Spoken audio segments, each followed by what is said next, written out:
a Scorpio looking for more practical guidance on how to navigate the overwhelming amount of transits happening in June, then watch this video where I'm going to be sharing 4 tips for Scorpio specifically to align with the energies of the stars in this month.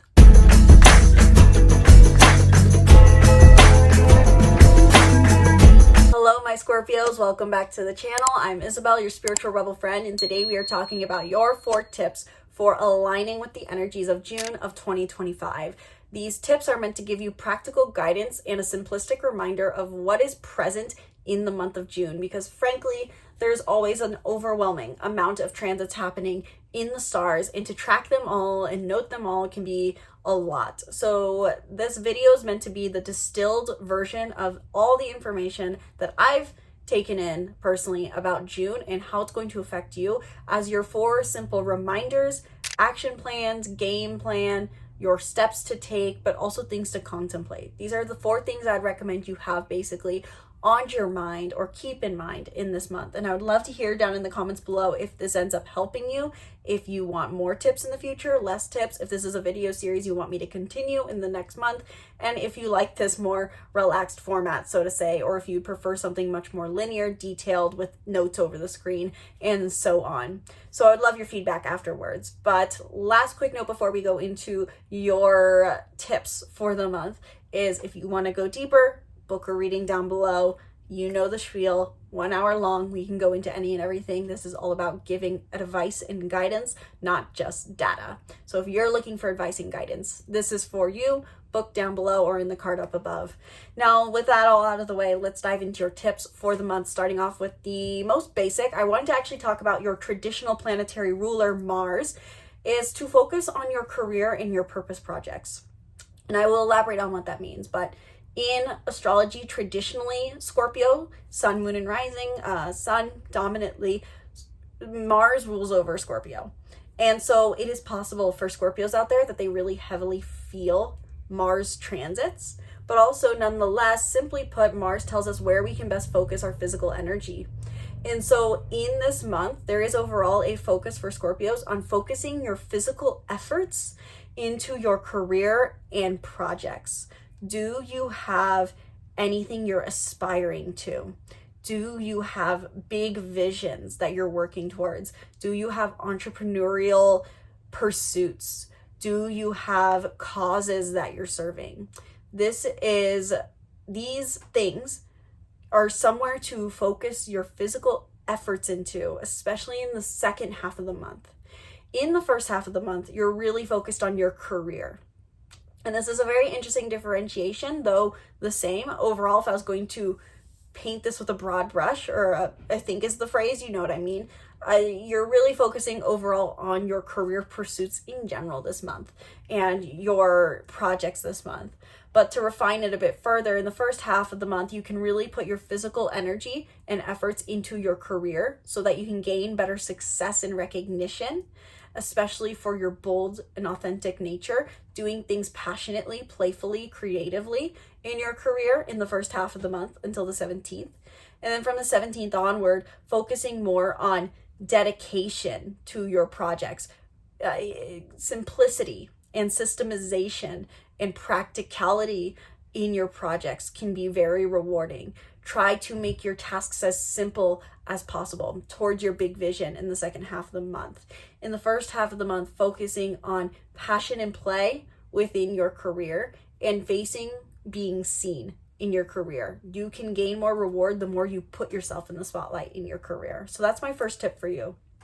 Secondly, really think about how you can expand your emotional fulfillment that you gain from your personal beliefs. Jupiter is entering Cancer into your 9th house. And what that means is that you are entering a period where you are expanding your personal beliefs and ideologies so that you can feel more emotionally fulfilled. So asking yourself throughout this month, what kind of personal beliefs do I hold? What level of faith do I have? What level of trust in the universe? What kind of values do I uphold? And do they bring me emotional fulfillment and ease, especially? I can see this definitely playing out in some of my friends' lives who I know who are Scorpios, in the concept of really softening. Do you cut yourself slack, Scorpios? Do you feel like you carry the weight of the world? Could you use more levels of trust, faith, or belief in something greater in yourself to bring you that level of emotional trust and softening that you need and crave? We all need to feel like we have softness in our life. We need to feel that we can emotionally open ourselves and experience fulfillment and security and support. But do your personal beliefs need to shift in order to allow for that? This is a theme that is present this whole month, especially between the 9th and the 26th when Mercury is here. This is also accentuated. So trying to delve into your personal beliefs, refine your personal beliefs, and personal beliefs being the beliefs that shape who you are, such as believing that life is supposed to be fun, or believing in certain religious philosophies or personal ideologies. These all shape who you are. So refining those this month in trying to expand them and expand your capacity is very much encouraged. With that in mind, I would say tip number 3 for you that I would give you this month is to make sure you're balancing your trust with your routines. Meaning that I'm seeing for Scorpios that this month, especially between the 15th and the 18th, it may feel especially hard to balance stressful daily life with making time for trust, because you want to embrace this idea of trust and emotional softness and finding more meaning in life through this more non-linear, non-productive way of living. But it may feel like your schedule is overloaded and that you have so much going on in your daily life that it can be hard to balance this more softness with your routine. So on the other hand, you may find, Scorpios, on the other hand, you could be swinging to more of, I'm going to just soften and be in openness and relax, and that your routine gets thrown off. So how can you balance having independence and intensity within your daily life with embracing a soft way of being? I think I couldn't have said that any better or simplistic, so I'm going to leave it at that. And finally, my 4th and final tip for Scorpios to embrace the energy that is coming your way in the stars astrologically in June is to channel your mental energy first into relationships in the first 9 days of the month, then focusing on your personal beliefs until the 26th, as I've already mentioned, and then from the 26th onward, your career. So to break that down, Mercury transits 3 different signs. It transits Gemini, Cancer, and Leo, which is your 8th, your 9th, and your 10th house. So in the first 9 days of the month, Scorpios, if there's any form of communication that needs to be done in your intimate relationships, I would really encourage it in the first 9 days of the month. You can have more progress and depth in your intimate relationships the more you talk with your partner, with those you feel close to in the first 9 days of the month. Talk with those you feel close to. From the 9th to the 26th, channeling your mental energy to discovering your personal beliefs, as we've already talked about. And from the 26th onward, channeling your mental energy into your career and being seen in your career. You may be seen more for the words you say in your career and being speaking in a more public setting from the 26th onward, finishing out the month. So that would be my simple advice for you, channeling your mental energy and your communication into relationships until the 9th, your personal beliefs and discovering them from the 9th to the 26th, and from the 26th onward, focusing your mental energy and your communication into your career. So those are the tips I have for you, Scorpios. I would love to hear your thoughts down in the comments below. Is Scorpio your sun, your moon, and or your rising?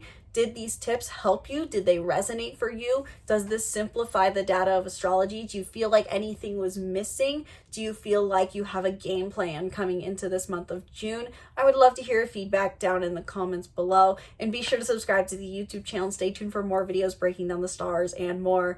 If you haven't checked out your tips for your sun and your rising, I encourage you to check out the rest of this video series on my videos tab on my channel to learn more about your tips based off of your sun and rising combination. You can also look at your moon. It is encouraged by many astrologers. I personally feel like that's a bit of an overwhelming amount of data, but sun and rising is a good starting point, so check that out. And if you want to go deeper into just how specifically June is going to affect you based off of your unique birth chart, then book a reading down in the description box below where we can cover any and everything regarding the stars and how it impacts you, your purpose, and how you achieve fulfillment in this lifetime. Thank you guys so much for watching this video. Sincerely hope you enjoyed.